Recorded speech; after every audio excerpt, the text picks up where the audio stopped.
조직신학에서 잃어버린 연결고리. 이스라엘론은 메시아닉 유대인 신학자 아놀드 지 프루첸바움 박사가 오늘날 기독교계의 4대 학파, 즉 언약무천년주의 학파, 언약후천년주의 학파, 언약전천년주의 학파, 세대주의 학파 등 각 학파의 신학자들이 세운 성경 주석 교리를 비교 비평한 저서로 성경의 참된 진리를 추구하는 목회자, 신학도 그리고 신자가 필독해야 하는 가장 유용하고 가치 있는 주석서입니다. 기독교계라 함은 세계 기독교 3대 종파인 로마 가톨릭, 동방정교, 프로테스탄트, 개혁교회 외에 성경을 근거로 했다고 주장하는 세계의 다른 모든 교파, 예를 들어 모르몬교, 여호와의 증인, 통일교, 신천지 등과 같은 이단교파가 총망라된 단체를 말합니다. 오늘날 기독교계의 거의 모든 교단은 사실상 언약무천년주의 학파의 교리를 지지하고 따릅니다. 언약무천년주의 교리의 기본 개념은 구약성경의 이스라엘이 교회이고 신약성경의 교회가 이스라엘이라는 전제하에 신약성경으로 구약성경을 영적으로 우화적으로 해석합니다. 이러한 해석을 근거로 무천년주의자들은 하나님의 택함을 받은 유대인이 초림하신 예수님의 메시아 되심을 거부함으로써 버림을 받았기 때문에 아직 성취되지 않은 구약성경에서 이스라엘에 약속된 일들은 지금 영적 이스라엘인 교회가 성취하고 있다고 주장합니다. 이 주장을 뒷받침하는 계시의 말씀이 성경에 기록되어 있을까요? 소수에 불과한 언약 후천년주의자, 언약전 천년주의자 또는 역사적 전천년주의자, 세대주의자는 어떤 교리를 지지하고 따를까요? 구약성경의 호세아 선지자는 하나님의 택함을 받은 이스라엘이 멸망할 것이라고 BC 약 700년경에 이미 경고했었습니다. 호세아 4장 6절. 이스라엘 유대인은 로마 제국의 속국하에서 메시아를 갈망하고 있었음에도 불구하고 약 2000년 전 초림하신 예수님의 메시아 되심을 거부함으로써 AD 70년에 로마군에 의해 멸망했고 전 세계로 흩어짐을 당해 오늘날까지 박해를 받고 있습니다. 선지자 호세아가 경고한 대로 이스라엘은 창조자 하나님을 믿지 않아서가 아니라 하나님을 아는 지식이 부족했기 때문에 멸망했습니다. 오늘날 교회 신자는 어떠한가요? 예수님이 구세주이심을 믿지 못해서가 아니라 유대인과 마찬가지로 성경을 아는 지식, 즉 예수 그리스도를 아는 지식, 즉 예수 그리스도께서 하실 일에 대한 지식이 부족하다면 돌이킬 수 없는 상황에 놓일지도 모릅니다. 성경이 창조자 하나님의 참된 말씀이라는 증거는 성경에 예언된 일들입니다. 구약 성경의 선지자들은 약 2000년 전에 멸망한 이스라엘이 회복해서 재림하신 메시아와 함께 예루살렘 도성에서 1000년간 세상을 통치할 메시아의 천년왕국에 관하여 예언하고 있습니다. 이 예언이 성취될 것을 나타내는 징표가 이미 세상에 나타났습니다. 바로 1948년 5월 14일 유대인이 약속의 땅 팔레스타인에 약 2000년 전 멸망한 이스라엘 국가를 재건했습니다. 이스라엘이 존재하지 않으면 이 예언은 결코 성취되지 않을 것입니다. 네 학파 교리 모두 사람이 만든 것이고 각기 자기 학파의 교리가 성경적 진리에 가장 부합한다고 주장합니다. 조직신학에서 잃어버린 연결고리 이스라엘론은 4대 학파의 교리를 다룬 주석서 중 참된 성경적 진리에 가장 부합하는 교리를 제시한 주석서입니다.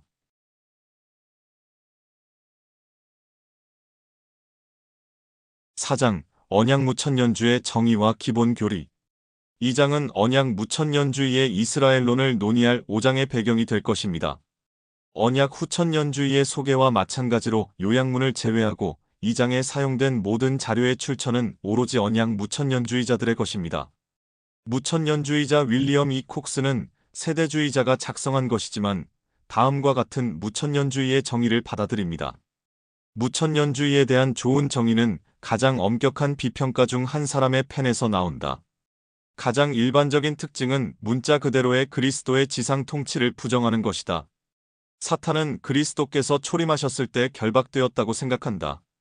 그리스도의 초림과 재림 사이의 현재 시대는 천년왕국의 성취이다. 지지자들은 천년왕국이 지금 지상에서 성취되고 있는지, 오거스틴 아니면 성도들이 천국에서 성취하는지, 클리포스에 대해 지지자들은 분열되어 있다. 천년왕국은 지금보다 더 이상 존재하지 않을 것이며 그리스도의 재림 직후에 영원한 상태가 도래할 것이라는 생각으로 요약할 수 있다. 천년왕국에 대한 개념이 전천년주의 개념에 매우 이질적이라고 자유롭게 인식함에 따라 작가들 대부분이 무천년주의라는 제목을 붙였다. 존 F. 월보드 천년왕국 6조. 무천년주의는 천년은 없다. 즉, 천년왕국은 없다입니다. 이 땅에 문자 그대로의 왕국은 없을 것이라는 의미입니다. 콕스가 지적한 대로 무천년주의자들은 천년왕국의 존재를 부정하지 않습니다. 문제는 전천년주의 및 후천년주의와 구분하기 위해서 무천년주의를 설명하는데 더 적합한 용어가 발견되지 않았다는 것입니다. 이들은 천년왕국이 현재 시대에 존재한다고 믿고 있습니다. 어떤 사람들은 지금 지상교회가 천년왕국이라고 믿고 있습니다. 어떤 사람들은 지금 천국에 있다고 믿고 있습니다. 이러한 이유로 일부 무천년주의자들은 실현된 천년왕국이라는 용어를 선호합니다. 콕스는 다음과 같이 무천년주의를 다른 두 학파와 구분합니다. 월보드가 정확하게 말했듯이 무천년주의자들은 전천년주의자가 가르치는 유형의 천년왕국을 반대한다. 그리스도께서 지상의 성도들을 통치하신다는 것을 부정하는 것이 아니다. 월보드가 지적한 대로 문자 그대로 물질주의적인 통치하신다는 것을 부정한다. 월보드가 정확하게 지적했듯이 이 통치를 또한 전천년주의자의 시기와 다른 시점에 놓는다. 또한 후천년주의자가 가르치는 유형의 천년왕국도 반대한다. 또한 후천년주의자들과는 다른 역사 시점에 천년왕국을 배치한다. 무천년주의라는 용어는 전천년주의자나 후천년주의자가 제시하는 견해를 설명하기 위해 사용할 때 좋은 설명 용어이다. 무천년주의자들은 그런 어떠한 천년왕국도 믿지 않는다는 것을 인정하기 때문이다. 하지만 계시록 20장의 가르침을 적용할 때 오해를 불러오는 불행한 용어이다. 무천년주의자들은 성경의 천년왕국을 확실히 믿기 때문이다. 앞에 말한 무천년주의의 정의는 또한 주요한 기본 교리도 제공합니다. 무천년주의자들은 무엇을 믿을까요? 부정적으로 말하면 전천년주의자들과 후천년주의자들이 흔히 말하는 천년왕국은 없을 것이라고 믿습니다. 이런 의미에서 무천년주의자이고 천년왕국은 없고 부여된 호칭을 기꺼이 받아들입니다. 하지만 이것은 무천년주의가 부정적인 가르침으로 분류될 수 있는 유일한 의미입니다. 무천년주의자들은 성경의 천년왕국을 포함하여 성경에서 명백하게 가르치는 모든 교리에 대해 매우 긍정적인 믿음을 갖고 있습니다. 부정적으로 말하면 전천년주의자나 후천년주의자가 설명하는 것과 같은 지상 천년왕국은 존재하지 않을 것입니다. 긍정적으로 말하면 어떤 천년왕국이 있든 그리스도의 재림 이전에 있어야 한다는 것입니다. 무천년주의자들 사이에서 천년왕국의 정확한 시기나 장소에 대한 믿음은 다양하지만 신약 성경이 천년왕국을 재림 이전에 두는데 모두 동의합니다. 무천년주의자들의 경우 대부분 두 개의 주요 학파로 나눌 수 있습니다. 한 무리는 천년왕국이 중간 상태를 가리키기 때문에 고인이 된 성도들만이 누리게 된다고 가르쳤습니다. 클리포스는 1874년경에 이 견해를 제시했습니다. 더 큰 무리로 보이는 다른 무리는 천년왕국이 그리스도의 초림과 함께 시작되었고 재림과 함께 끝날 것이라고 믿습니다. 후자의 이 무리는 살아있거나 죽은 성도를 막론하고 모두가 현재 진행 중인 천년왕국에서 그리스도와 함께 통치한다고 믿습니다. 계시록 20장을 우화적으로 해석하는 것은 후천년주의와 일치하지만 그 결과는 다릅니다. 무천년주의자들은 성경을 모순이 없는 하나의 단위로 봅니다. 그러므로 계시록은 신약 성경의 나머지 부분이 명확한 언어로 말하는 것을 상징적으로 말하고 있다고 믿습니다. 이 상징적인 책의 20장도 예외일 수 없습니다. 1000년의 기간은 그 장에만 언급되어 있습니다.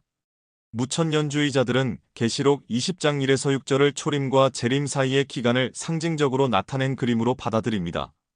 1000년이라는 표현은 완전한 기간을 나타내며 그 길이는 하나님만이 알고 있다고 믿습니다. 요한이 이 20장에서 완전히 새로운 기간을 다루고 있다기보다는 이미 다루었던 내용을 요약하고 있다고 믿습니다.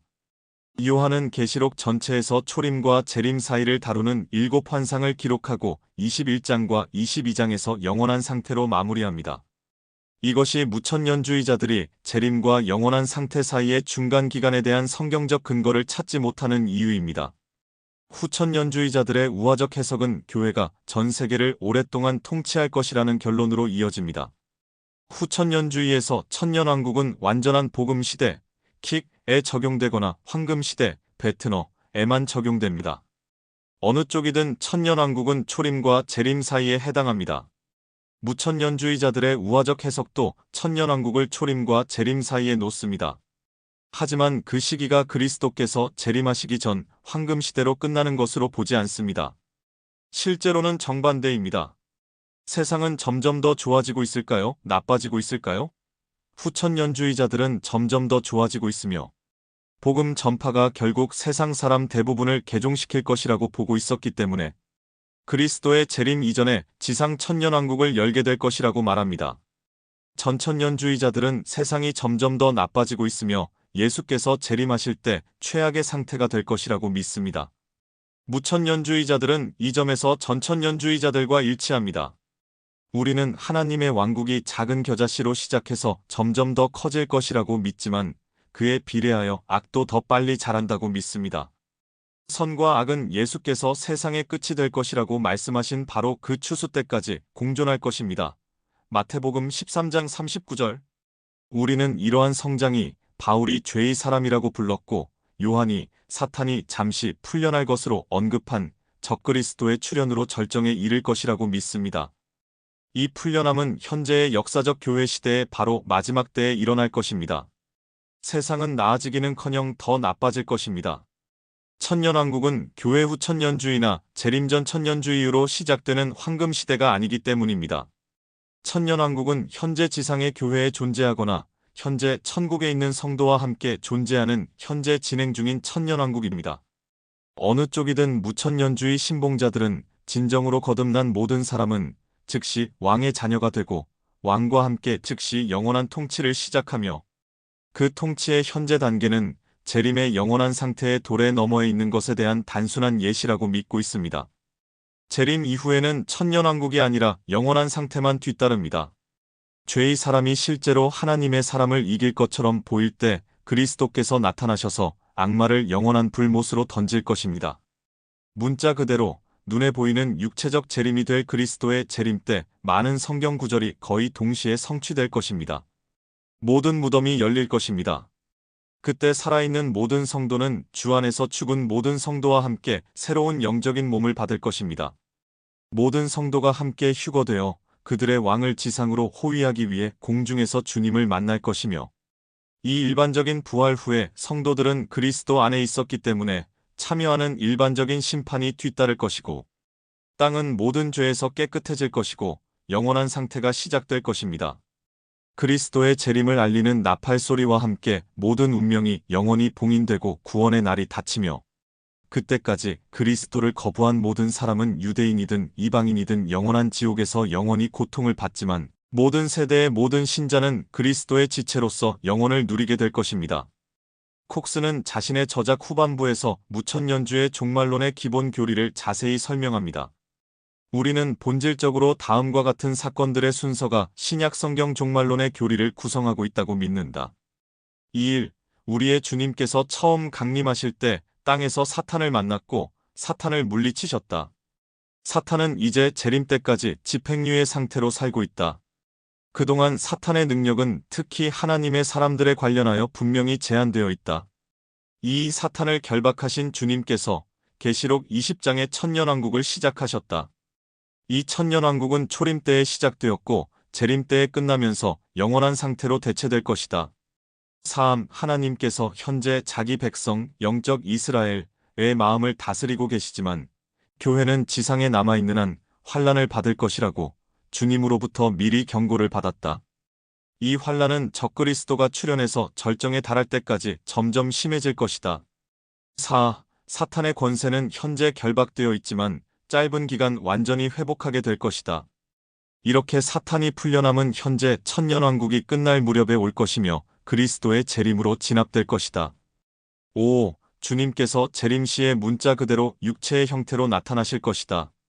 이 재림에서 사탄은 지옥으로 던져질 것이다.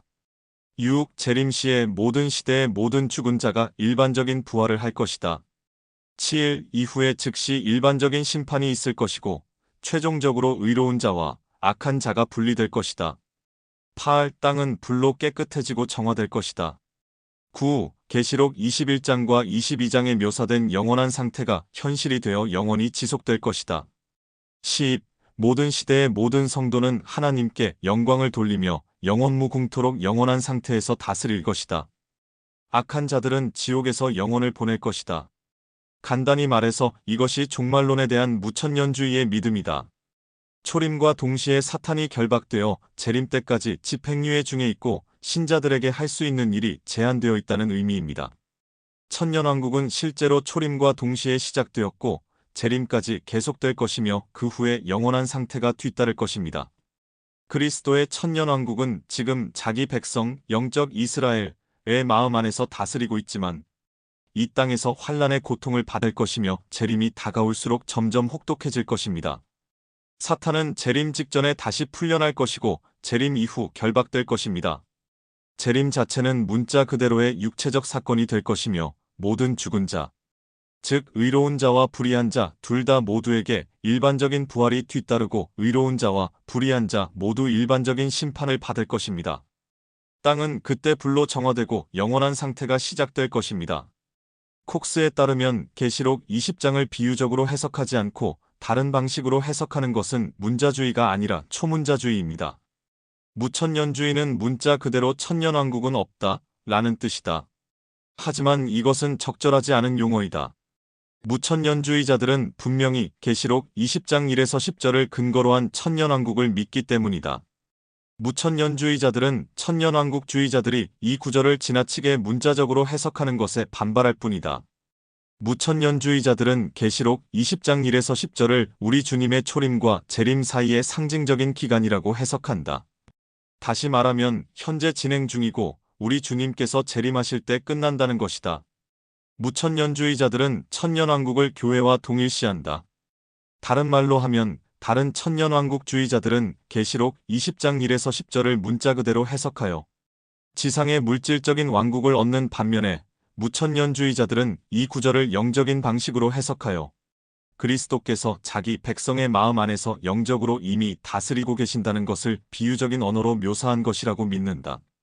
무천년주의자들은 천년왕국이 그리스도의 재림에 앞서 있다고 믿는다는 점에서 후천년주의자와 비슷하다.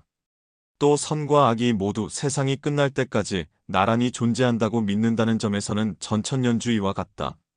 천년왕국은 교회 시대와 동일시해야 하고 메시아의 통치는 그리스도께서 자기 백성의 마음속에서 영적으로 통치하고 계시고 이미 진행되고 있다는 것과 동일시해야 한다고 합니다. 다른 견해는 지나치게 문자적으로 해석하는 것입니다.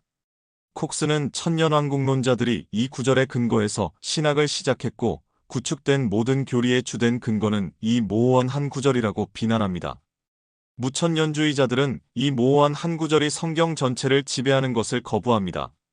못마땅한 콕스는 천년왕국론자들이 제시한 것과 같은 세속적이고 물질적인 천년왕국을 말하는 성경 구절은 어디에도 없다 라고 말합니다. 콕스에 따르면 세대주의자는 계시록 20장의 나머지 부분은 존재하지 않는 것처럼 계시록 20장 1에서 10절에 대한 자신의 완전한 천년왕국 논리를 구축했습니다. 마지막 진술은 무천년주의자들 사이에서 소중히 여기는 개념이고 비판해야 할 필요가 있습니다. 세대주의자들은 세대주의적 전천년주의에 근거하여 자주 그리고 많이 글을 써왔습니다. 세대주의자의 신학에서 메시아의 왕국에 대한 믿음은 계시록 20장에 근거한 것이 아니며 계시록 20장 1에서 10절에 대한 천년왕국의 전체 논제를 구축하지 않았다는 것을 보여주었습니다. 이 점에서 세 가지 주요 저작, 드와이트 펜테코스트의 장차 다가올 일들, 찰스 라이리의 전천년주의 믿음의 근거, 찰스 라이리의 전천년주의의 오늘이 출간되었고 콕스의 저작이 출간되기 이전에 널리 배포되었습니다. 콕스는 라이리의 저작에서 제목 형식을 사용하지만 그 저작이나 다른 두 저작을 인용하지도 않았고 참고문헌에 나열하지도 않았습니다. 이것은 지적으로 정직하지 못합니다. 콕스는 가장 소중히 여기는 잘못된 가정을 포기하고 싶지 않았던 것 같습니다. 그리고 그 주장을 반증하는 저작을 무시했습니다. 앤서니 A. 후크만은 무천년주의와 용어의 사용법을 다음과 같이 정의합니다. 먼저 그 용어에 대해 한마디 할 필요가 있다. 무천년주의라는 용어는 좋은 용어가 아니다. 무천년주의자들은 천년왕국을 믿지 않고 천년 통치를 말하는 계시록 20장의 처음 6구절을 그냥 무시하는 자들이라는 것을 암시한다. 이 두 가지 진술은 모두 사실이 아니다. 무천년주의자들은 그리스도께서 재림하신 이후에 있을 문자 그대로의 지상 천년 통치를 믿지 않는 것은 사실이지만 무천년주의라는 용어는 무천년주의자들의 견해를 정확하게 설명하지 못한다. 필라델피아 웨스트민스터 신학교의 제2 아담스 교수는 무천년주의라는 용어를 실현된 천년왕국이라는 표현으로 대체할 것을 제안했다. 확실히 후자의 용어가 일반적인 용어보다 무천년주의의 입장을 더 정확하게 설명한다. 왜냐하면 무천년주의자들은 계시록 20장의 천년왕국이 미래가 아니라 지금 실현되는 과정에 있다고 믿기 때문이다. 하지만 실현된 천년왕국이라는 표현은 단순한 접두사를 삼음절 단어로 대체하는 다소 어색한 표현이다. 그러므로 이 단어의 단점과 한계에도 불구하고 더 짧고 더 일반적인 용어인 무천년주의를 계속 사용할 것이다. 이것이 무천년주의의 본질입니다. 첫째, 그리스도의 천년지상 통치를 거부합니다. 둘째, 계시록 20장의 천년왕국이 지금 진행 중이라고 단언합니다. 계시록 20장의 질문에 대해 후크만은 다음과 같이 말합니다. 천년왕국에 대한 무천년주의적 견해의 배경을 이해하기 위해서 우리는 무엇보다도 먼저 계시록을 해석하는 문제부터 고민해 보아야 한다. 예를 들면 계시록은 미래적인 의미로만 해석해야 하고 그리스도께서 재림하실 때나 그 시점에 일어날 사건만 언급한다고 가정해보자. 더 나아가 계시록 20장에 나오는 내용이 19장에 서술된 내용을 필연적으로 연대순으로 따라야 한다는 것을 가정해보자. 우리는 그러면 사실상 20장 4절에 묘사된 천년 통치는 19장 11절에 묘사된 그리스도의 재림 이후에 이루어져야 한다고 사실상 믿을 수밖에 없다. 그러나 만약에 계시록 20장 1에서 6절을 그리스도의 초림부터 시작하여 교회의 역사기간 내내 일어나는 일을 서술한 것이라고 본다면 방금 언급한 것과는 상당히 다른 계시록 20장의 천년왕국에 대해 이해할 수 있을 것이다. 후크만은 계시록을 있는 그대로 또는 연대기 순서로 받아들이면 재림 이후 천년왕국이 세워진다는 것을 인정합니다. 하지만 후크만은 계시록 20장은 교회의 역사기간 내내 일어날 일을 서술한 것이라고 주장합니다. 후크만은 천년을 다음과 같이 해석했습니다. 계시록은 상징적인 숫자로 가득 차 있다. 여기서 사용된 천년이라는 숫자는 분명히 문자 그대로의 의미로 해석해서는 안 된다. 숫자 10은 완전함을 의미하고 1000은 10의 3제곱이므로 천년이라는 표현은 완전한 기간, 불확실한 길이의 매우 긴 기간을 나타내는 것으로 생각할 수 있다. 이 천년 기간은 그리스도의 초림부터 재림 직전까지 연장된다고 결론을 내릴 수 있다. 천년은 상징적 숫자이며 그리스도의 초림부터 재림 직전까지 연장되는 완전한 기간이자 매우 긴 기간이라고 말합니다. 그 근거는 다시 말하지만 성경을 우화적으로 접근하는 방식입니다. 후크마에 따르면 계시록 20장의 천년왕국은 지상의 왕국이 아니고 하늘의 왕국입니다. 4에서 6절에서 요한이 환상을 본 장소가 이제 하늘의 왕국으로 옮겨졌기 때문입니다. 이 구절에서 시사하는 것은 요한이 지상에서의 천년왕국 통치를 설명하지 않는다는 것입니다. 우리가 본 무대는 하늘의 왕국을 배경으로 하고 있습니다. 후크만은 다음과 같이 결론을 내립니다. 그렇게 이해했다면 그 구절은 주로 유대 왕국을 통치하는 그리스도의 지상 통치에 대해 아무 말도 하지 않는다. 오히려 죽은 신자들의 혼이 그리스도와 함께 하늘의 왕국에서 통치한다는 것을 서술하고 있다. 신자들은 죽음과 그리스도의 재림 사이의 기간을 통치한다. 콕스는 천년왕국을 지상교회 신자들의 마음속에 있는 그리스도의 통치라고 해석했던 반면에 후크만은 신자들이 하늘의 왕국에서 그리스도와 함께 통치하는 것이라고 이해하고 있습니다. 두 무천년주의의 견해는 천년왕국의 기간이 그리스도의 초림과 재림 사이에 해당하는 것으로 해석하지만 천년왕국 장소에 대해서는 근본적인 차이가 있습니다. 계시록 20장에 대한 우화적 접근 방식은 구약 성경의 예언에도 적용합니다. 반면에 무천년주의자들은 많은 구약 성경 예언은 실제로 문자 그대로 해석해야 하지만 다른 많은 예언은 문자 그대로 해석해서는 안 된다고 믿는다. 무천년주의와 전천년주의 해석자의 차이는 어떤 예언을 문자 그대로 해석해야 하고 어떤 예언을 문자 그대로 해석해서는 안 되는지를 명백하게 하려고 할 때 나온다. 이 질문에 대해서는 견해가 크게 갈릴 수 있다. 나중에 후크만은 무천년주의적 종말론의 몇 가지 세부 사항을 두 부분으로 요약하여 제시합니다. 첫 번째 부분은 계시된 종말론으로 복음 시대에 이미 존재하는 종말론의 측면을 의미합니다. 이러한 측면이 포함되어 있습니다. 2일, 그리스도께서 죄와 죽음과 사탄에 대해 결정적인 승리를 거두셨고, 2. 하나님의 왕국은 현재와 미래에 있고, 3. 마지막 때는 여전히 미래이지만 우리는 지금 마지막 때를 살고 있고, 4. 계시록 20장의 천년에 관한 한, 지금 우리는 천년왕국에 있습니다. 두 번째 부분은 미래의 종말론이며 역시 미래에 나타나는 다른 종말론적 사건을 의미합니다. 다음과 같은 측면이 포함되어 있습니다. 2. 시대의 표적은 현재와 미래의 관련성을 모두 가지고 있고, 2. 그리스도의 재림은 단일 사건이 될 것이고, 3. 그리스도의 재림 시에 신자와 불신자 모두에게 일반적인 부활이 있을 것이고, 4. 부활 이후에도 아직 살아있는 신자들은 즉시 변화되어 영화롭게 될 것이고, 5. 이제 모든 신자의 휴거가 일어날 것이고, 6. 이제 최종 심판이 뒤따를 것이고, 7. 심판 이후에 최종 상태가 시작됩니다. 오스왈드 T. 앨리스는 무천년주의를 대부분 부정적인 말로 정의합니다. 이것은 교회가 기대하는 그리스도의 이 땅에 대한 유일한 가시적인 재림이 심판을 위한 것이며 그 뒤에는 마지막 상태가 뒤따를 것이라는 가르침이다. 이는 반그리스도교적이거나 무천년주의이다. 왜냐하면 초림과 재림 사이의 천년 기간, 그리스도가 땅에서 성도들과 함께 통치하는 기간에 신자의 부활과 불신자의 부활이 있어야 한다는 것을 부정하기 때문이다. 앨리스에 따르면 무천년주의는 천년왕국을 부정하기 때문에 무천년주의적입니다. 재림 이후에 일반적인 부활만 있을 것이고 이어서 최종 단계가 있을 것입니다. 앨리스는 또한 무천년주의자들은 크게 두 유형이 있다는 것을 인정합니다. 첫 번째 형태는 오거스틴파 견해입니다. 오거스틴은 천년왕국을 그리스도교 교회가 성취하는 것으로 영적으로 해석해야 한다고 가르쳤다. 사탄의 결박은 우리 주님께서 지상사역을 하시는 중에 일어났고 누가복음 10장 18절 첫 번째 부활은 신자의 거듭남이기 요한복음 5장 25절 때문에 천년왕국은 초림과 재림 사이 또는 교회 시대에 해당한다고 주장했다. 이 견해는 천년왕국을 지상의 그리스도인 교회가 성취한다고 봅니다. 두 번째 견해는 천년왕국은 천국에서 성취된다고 보는 클리포스의 견해로 알려져 있습니다.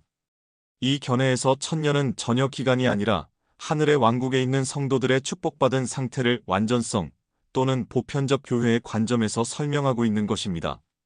그런 다음 앨리스는 두 가지 견해를 요약합니다. 요점은 이 책에서 논의하게 될 문제들의 근본적인 중요성 때문에 특히 이러한 연관성을 강조해야 한다는 것이다. 오늘날의 무천년주의자들은 오거스틴을 지지하든 클리포스를 지지하든 주님의 재림이 임박해 있다고 주장하는 입장에 서 있으며 일부는 지상교회의 미래에 대해 많은 사람이 점점 사랑이 식어가고 악한 사람은 점점 악화될 것이라는 비관적인 견해를 취하는데 이것은 전천년주의의 특징이다. 무천년주의는 전천년주의와 마찬가지로 그리스도 재림이 임박해 있다는 믿음을 허용하지만 후천년주의는 그렇지 않습니다. 앨리스는 다음과 같이 단언합니다. 그리고 중요한 것은 이미 지나갔거나 거의 지나간 영적 천년왕국을 믿는 무천년주의자들과 지상의 왕국도 전혀 믿지 않는 무천년주의자들의 견해는 임박한 재림에 관한 전천년주의자들의 견해와 매우 유사할 수 있다는 점을 명심하는 것이다. 앨리스의 책은 세대주의를 공격하기 위해 할애한 페이지만 해도 300페이지가 넘습니다. 계시록 20장의 세대주의 해석을 공격하면서도 이 구절에 대한 자신의 주석은 제시하지 않습니다. 의심의 여지가 없이 앨리스는 전형적으로 우화적인 무천년주의적 해석을 따릅니다. 앨리스가 따르는 특정한 무천년주의 학파는 오거스틴 학파입니다. 요약하자면 무천년주의는 메시아의 재림이 천년왕국 이후에 있을 것이라는 믿음을 고수한다는 점에서 후천년주의와 유사합니다. 하지만 무천년주의는 천년왕국은 아니다 라고 믿는 점에서 후천년주의와 다릅니다.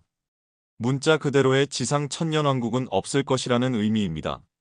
그러나 무천년주의자들은 재림 이전 영적 천년왕국을 믿는다는 의미에서 천년왕국주의적입니다. 어떤 사람들은 이 천년왕국이 지상의 교회 안에 있다고 믿지만 어떤 사람들은 하늘의 왕국에 있다고 믿고 있습니다. 어느 쪽이든 지금이 천년왕국입니다. 해석하는 방식에 관하여 무천년주의자들은 해석의 세 가지 기본 원칙을 따릅니다. 1. 성경은 영적으로 해석한다.